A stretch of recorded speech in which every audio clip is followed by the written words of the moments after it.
와, 저 사람 성격 진짜 왜 저러냐? 내가 예민한 거 아니면 진짜 이상한 거야? 라거나 나는 진짜 성격이 왜 이럴까? 내가 진짜 무슨 문제가 있는 걸까? 라고 생각해 보신 분들이라면 오늘 이 영상에서 답을 찾으실 수 있을 거예요. 이 이야기를 드리는 저는 당신의 심리치료사 김든든입니다. 지금부터 이야기 드릴 성격 장애는 이런 성향을 조금 가지고 있다고 해서 다 장애라는 게 아니에요. 이런 성향은 모든 사람들이 조금씩 가지고 있죠. 근데 상식에서 벗어나고 이해할 수 없는 수준이어서 인간관계 그리고 일, 내 내면 상태 여기에 아주 큰 문제가 된다라고 하면 성격 장애로 진단될 가능성이 있는 겁니다. 통계적으로 극단적인 5% 안쪽에 드는 경우이고요. 잠깐이 아니라 일평생, 성격이라는 게 그렇잖아요. 쭉 유지가 되는 거잖아요. 그렇게 일평생 유지가 되는 그런 문제가 발생한다고 해야 성격장애라고 할 수가 있습니다. 정신과 진단을 기준으로 성격장애는 10가지가 있고 이 10가지는 3덩어리로 나눠집니다. 첫 번째 덩어리는 딱 봤을 때 뭔가 기이한 느낌을 주는 성격장애들인데요. 여기에 속하는 성격장애는 편집성, 그리고 조현성, 조현형 성격장애가 있고요. 두 번째 덩어리는 극적인 감정의 변화와 관련이 있는 4가지 성격장애들입니다. 반사회성, 경계성, 연극성, 그리고 자기애성 성격장애가 여기에 속합니다. 세 번째 덩어리는 불안하고 겁이 많은 3가지 유형들인데요. 첫 번째는 회피성, 두 번째는 의존성, 세 번째는 강박성입니다. 10가지 성격장애 하나하나의 특징을 지금부터 한번 살펴보도록 하겠습니다. 첫 번째, 편집성 성격장애는 대표적으로 의부증, 의처증을 들 수가 있습니다. 의심을 많이 한다. 이 자체가 문제가 되는 게 아니고요. 상대가 뭐 진짜 잘못을 해서 의심을 할 수가 있으니까요. 근데 문제는 근거가 없이 의심을 한다는 겁니다. 본인 입장에서는 근거가 있다고 믿고 있죠. 하지만 상식선에서 제3자가 봤을 때는 뚜렷한 근거가 없다는 거예요. 애인이나 배우자의 외도를 의심하는 거 뿐만이 아니고 이들은 충분한 근거 없이 다른 사람이 자기한테 해를 끼치려 한다고 생각을 해요. 큰 의미 없이 건넨 말을 나를 욕했다고 의심을 합니다. 그렇기 때문에 항상 누군가한테 원한을 품고 있어요. 이들의 내면에서는 모든 사람이 자기를 공격하고 있는 그런 상황이니까요. 실제로 그런 모욕을 받으면 어떻게 될까요? 이건 진짜 평생 용서를 못합니다. 마음속에서 복수의 칼날을 갈게 되죠.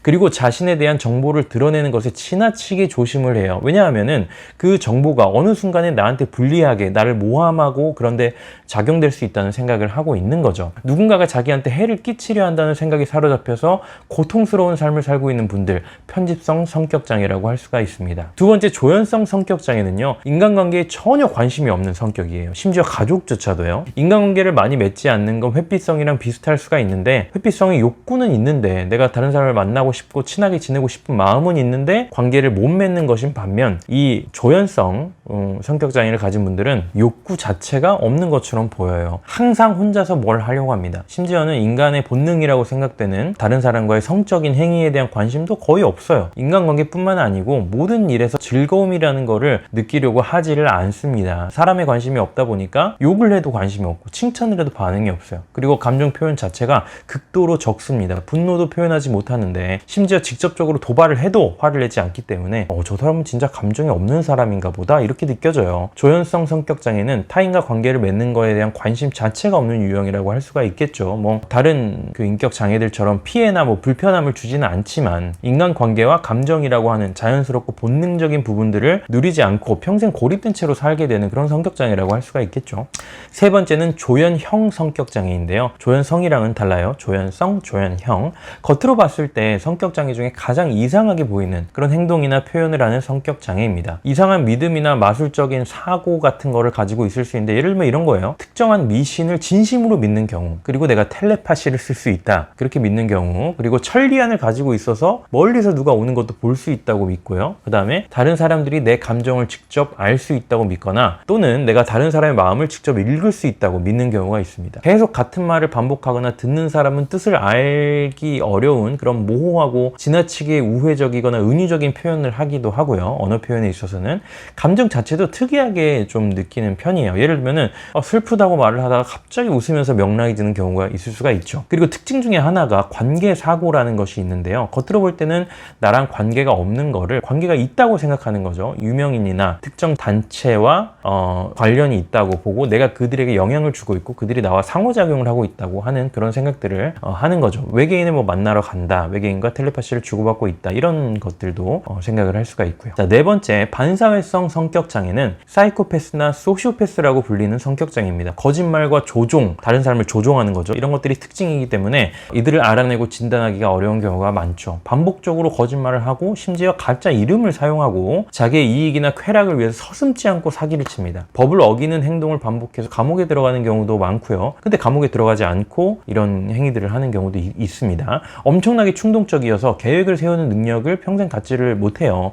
신체적 싸움이나 폭력에 자주 휘말리는 특징도 있습니다. 공격성이 강하고 다른 사람의 안전뿐만 아니고 내 자신의 안전에도 별로 관심이 없기 때문에 다른 사람에게 해를 끼치는 거에 전혀 양심의 가책을 느끼지 못하고요. 다른 사람의 권리를 전혀 존중하지 않는 모습을 보입니다. 이렇기 때문에 일정한 직업을 가지고 안정적인 재정 상태를 유지하는 것을 매우 어려워하게 되죠.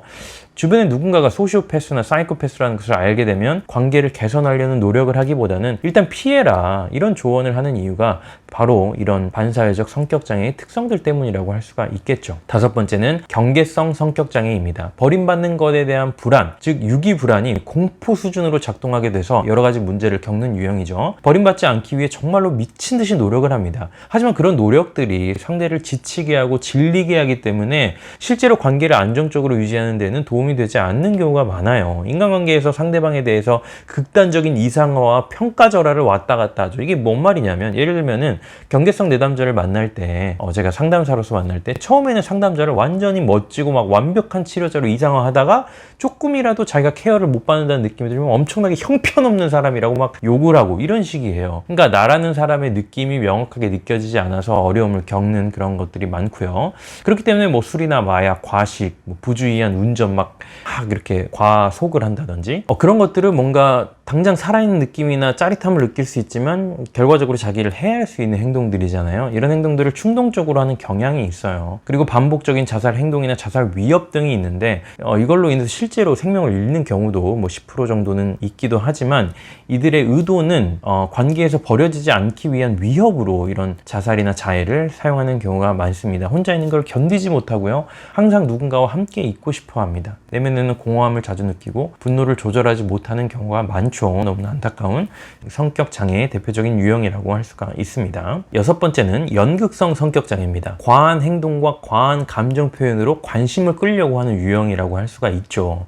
이들이 이러는 이유는 내가 관심을 받지 못하고 있으면 가치가 없다고 느끼기 때문이에요. 어떤 모임에 갔다고 생각을 해봐요. 뭔가 처음에는 진짜 막 열정적인 모습, 적극적인 모습, 심지어는 성적으로 유혹적인 모습, 이것도 되게 연극성 성격이 많이 활용하는 전략이거든요. 이런 것들을 통해서 자기한테 이목을 집중시키고 매혹시키는데요. 뭐 처음이야 다른 사람들이 되게 뭔가 그런 모습에 매혹이 되는데 이런 행동이 계속 반복이 된다고 생각을 해봐요. 그러면은 시간이 지날수록 매력은 줄어들죠. 관심도 줄어들게 되고요. 그런 경우에 이들은 없는 이야기를 지어내거나 어떤 상황을 연출해서라도 관심을 받으려고 노력을 하는 모습을 보입니다. 그리고 진짜 내가 좋아하는 사람이 아니고 모든 사람한테 성적으로 어필을 하는 모습을 보여요. 너무나 안타깝죠? 이 또한 관심을 받고 싶기 때문이에요. 이들을 보면은 감정이 너무 빨리 변하고 피상적이라는 인상을 받게 되는데 감정을 느끼는 게 아니고 관심을 받으려고 감정을 활용하기 때문이죠. 이들의 또 다른 특징은 다른 사람한테 영향을 많이 받고 내가 주려고 노력하는 것만큼 다른 사람을 잘 믿는 경향이 있어요. 그리고 그 사람이 생각하는 것보다 훨씬 더 가까운 관계로 내가 자각을 하는 경향이 있죠. 성적 어필까지 하면서 관심을 받으려고 노력을 하지만 진정으로 친밀한 관계를 맺지 못하는 아주 안타까운 성격장애의 유형이라고 할 수가 있습니다. 일곱 번째는 자기애성 성격장애입니다. 영어로 Narcissistic Personality Disorder라고 해서 소위 나르시시스트라고 많이 알려져 있죠. 자신을 대단한 존재로 느끼고 숭배해주기를 원하는데 솔직히 인간에게 우리가 뭐 숭배까지 해야 되나요? 그런 반면에 다른 사람한테는 숭배가 아니라 공감조차도 하지 못하는 그런 성격장애라고 할 수가 있죠. 내가 하는 일은 엄청나게 부풀려서 칭찬을 받으려고 하는데 다른 사람의 성과나 업적은 하찮은 걸로 표현을 하죠. 의식적으로 그러려고 하는 게 아니고 진짜 그렇게 믿고 있기 때문에 이들을 대하기가 더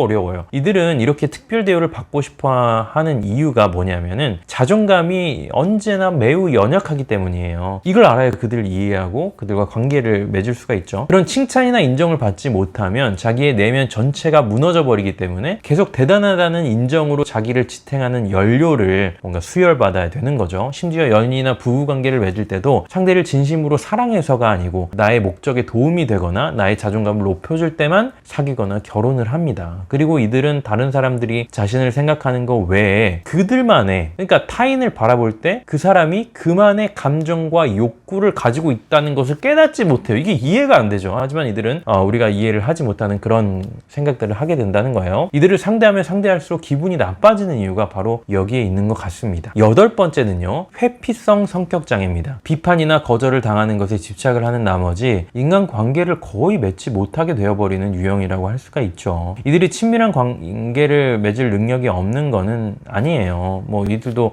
친밀한 관계를 맺을 능력은 있습니다. 만약에 누군가가 자기를 전혀 비판하지 않고 수용해 준다는 확신이 있으면 아주 조심스럽게 인간관계를 맺곤 합니다. 하지만 이런 때에도 조금이라도 자신의 생각이나 감정을 인정하지 않고 비판을 하면 정말로 심하게 상처를 입어서 또다시 자신만의 굴 속으로 들어가 버리게 되죠. 다른 사람의 비판에만 민감한 게 아니고 항상 자기 자신에게 엄청나게 가혹한 잣대를 들이대면서 비판을 해서 고통을 받고 있어요. 내가 부족하고 부적절한 사람이라고 강하게 믿고 있기 때문에 기본적으로 다른 사람들도 자신을 비판할 거라고 생각하고 있는 거죠. 그 비판이 너무 아프니 다른 사람들 앞에 나서고 주목받는 것을 아예 하지 않아 버리는 이들입니다. 심지어 회사에서 승진시켜드릴게요 라고 말을 해도 새로운 책임을 맡고 싶지 않아서 거절하는 경우가 많아요. 자기 비판의 가혹한 굴레 속에서 조금이라도 벗어날 수 있다면 평범한 일상을 누릴 수 있을 텐데 정말 안타까운 유형이라고 할 수가 있습니다. 9번째는 의존성 성격장애입니다. 이름에서 알 수 있듯이 타인에게 지나치게 의존을 하는 거죠. 항상 나는 멍청해 라는 말을 입에 달고 살아요. 이분들은 모든 행동에서 자기 확신이 없고 누군가의 조언이나 충고를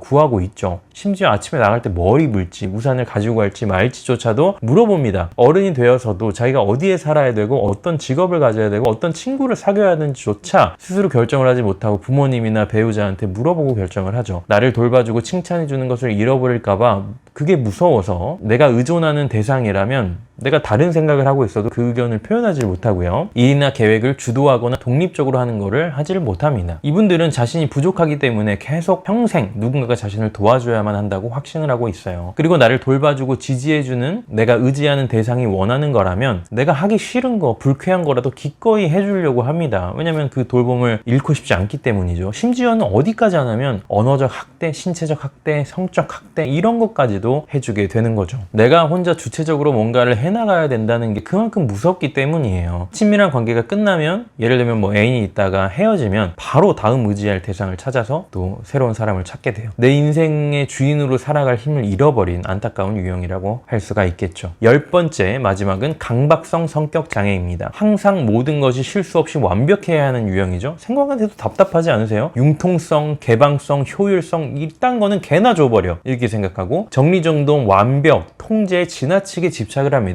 규칙, 목록, 순서, 조직, 스케줄에 집착을 하다가 정작 중요한 내용이나 본질을 놓치는 경우가 많습니다. 실수를 안 하려고 계속 확인을 하면서 시간을 소모하는 경우가 많고요. 이런 것 때문에 주변에서 당연히 좀 빨리 좀 해라 불편해하고 뭐 심지어는 화를 내기도 하겠죠. 근데 이분들이 실수 안 하는 거 이거 확인하는 거에 집착을 하면 다른 사람들이 뭐 화내고 이런 거 보이지도 않는 그런 경우들이 있고요. 이분들은 취미나 사람들을 만나는 거를 잘 하지 않고 일에만 몰두를 해요. 돈이 없어서 막 필사적으로 벌어야 되고 이런 상황도 아닌데 일을 엄청나게 계속 하죠. 휴가나 놀러 다니는 거를 행동을 할 때도 있어요. 하지만 그거를 실제로 즐기지를 못하기 때문에 즐기는 척을 하는 경우들이 있습니다. 그런 것들을 보면은 즐거움이라는 거, 즐거운 활동이라는 거를 살면서 아예 안 하는 분들이라고 볼 수가 있겠죠. 해야 할 일을 실수 없이 하는 거에만 초점을 맞추고 인생을 사는 거죠. 지나치게 양심적이고 소심하고 도덕이나 윤리에 있어서 융통성이 아예 없습니다. 혹시나 조금이라도 실수할까봐.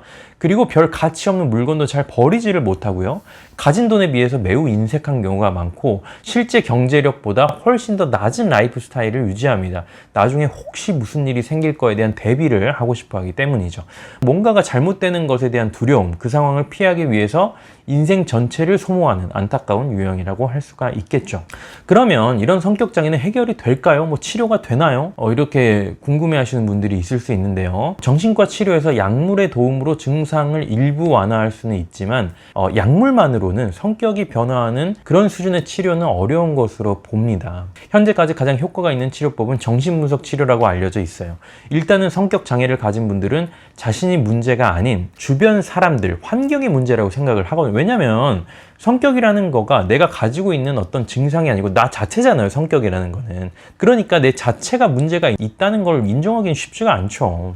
예를 들면은 평소에 강박적이지 않았던 사람이 특정한 문제에 대한 강박이 생기면 나 이상한데? 왜 이렇게 여기에 집착을 하지? 이렇게 느낄 수가 있잖아요. 하지만 성격 장애는 평생 계속 그래왔기 때문에 그렇게 집착을 하는 게 당연하게 느껴져서 내가 문제가 아니라 왜 이 사람들은 이렇게 꼼꼼하지 못하지? 이렇게 생각이 드는 거죠. 치료의 초점은 내가 문제일 수도 있지 않을까라는 생각을 가지게 하는 겁니다. 이 과정은 쉽지는 않지만 내 행동과 생각 그리고 감정을 무의식 수준에서까지 분석하는 정신분석 치료로 가능하다고 볼 수가 있습니다.